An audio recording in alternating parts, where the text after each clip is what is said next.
O objetivo desse vídeo é conversar um pouco sobre a finalidade, a função do coeficiente linear de uma função afim, quer dizer, de uma função de primeiro grau. A gente sabe que o formato de uma função de primeiro grau é f de x igual a ax mais b. A é o coeficiente angular e b é o chamado coeficiente linear. E esse coeficiente linear tem um papel bem importante no gráfico. O que ele significa? Qual é a finalidade dele? Indicar para a gente onde a função intercepta o eixo das ordenadas, o eixo y.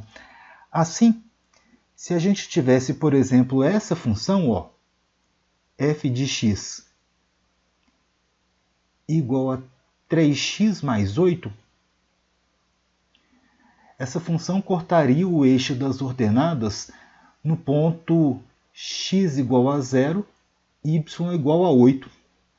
Se eu tivesse, por exemplo, a função g de x igual a 2x menos 7, o gráfico, que seria uma reta crescente, interceptaria lá o eixo das ordenadas no ponto 0, menos 7. Enfim, o coeficiente b é o intercepto da função, indica para a gente o intercepto da função, quer dizer, onde que a função corta o eixo y. E por fim, qual é a finalidade do coeficiente angular, do coeficiente a? O coeficiente a indica para a gente se a reta é crescente ou decrescente. E para a gente calcular o coeficiente a gente pode usar, entre outras, essa fórmula. Variação de y, ΔY, dividido pelo ΔX, que seria a variação de x. Esse é o coeficiente angular e o b, coeficiente linear. Dito isso, vou resolver a próxima questão que foi cobrada na prova do Enem do ano de 2017. É uma questão que, sabendo a interpretação gráfica do coeficiente b, a questão fica direta e quase que de graça. A questão fala que, no mês, uma loja de eletrônicos começa a obter lucro na primeira semana. O gráfico representa o lucro dessa loja, representado pela letra L, desde o início do mês até o dia 20. Mas esse comportamento se estende até o último dia, quer dizer, o dia 30.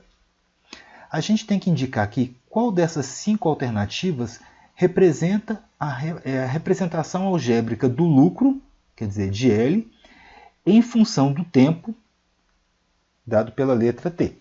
Ou seja, qual que é a lei de formação dessa função? Qual que é a fórmula associada a essa função aí? Se a gente observar aqui no gráfico, a função intercepta o eixo das ordenadas, o eixo y, no ponto de ordenada menos 1000. Como é uma reta, aqui a gente tem que o coeficiente linear dessa reta, o coeficiente b é menos 1000. E a única alternativa que indica esse valor é a letra D. Ou seja, só observando o valor do coeficiente linear, a gente já descobre que o gabarito da questão é a letra D. Porém, se a gente tivesse que calcular o valor do coeficiente A, o cálculo também seria rápido. Olha por quê. O coeficiente A é calculado através de ΔY dividido por ΔX. Para a gente descobrir esse valor, a gente tem que pegar 2 pontos da função. E os pontos que facilitam os cálculos são esses pontos aqui. A raiz, abscissa 5, e esse ponto aqui em cima de abscissa 20 e ordenada 3000. Aqui, quem que faria o papel do ΔY? O ΔY seria a distância desse ponto até esse ponto aqui, onde o x vale 20. Essa distância na vertical vale 3000.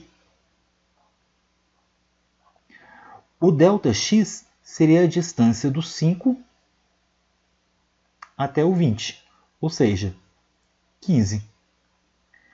Então, ΔY, distância na vertical, ΔX, distância na horizontal. Substituindo na fórmula, o resultado vai ser 3000 dividido por 15. 3.000 dividido por 15, resultado 200. E isso confirma aquilo que a gente tinha observado na equação, na letra D. O coeficiente angular, o que multiplica lá a variável da função, é 200. Pois bem, gabarito letra D, e até a próxima questão.